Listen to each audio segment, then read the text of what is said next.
మనం గుడ్లను ఎట్లా పొదిగేస్తున్నాం బకెట్లో కనిపిస్తుందా ఫ్రెండ్స్. ఇందులో అయితే మనకు చక్కగా గుడ్లు పెట్టేస్తాయండి. చూడండి ఎగ్స్ మనం ఇందులో నుంచి ఇందులో షిఫ్ట్ చేస్తున్నాం. కనిపిస్తుందా ఫ్రెండ్స్. ఇగో చూడండి.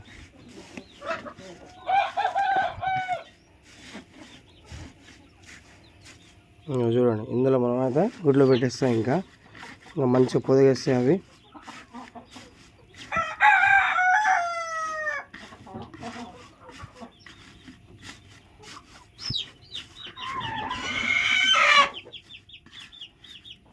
చూడండి ఫ్రెండ్స్.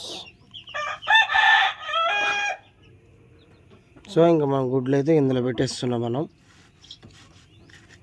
ఇంకా అవి చక్కగా పొదిగేస్తాయండి. ఇంకా కనిపిస్తుంది.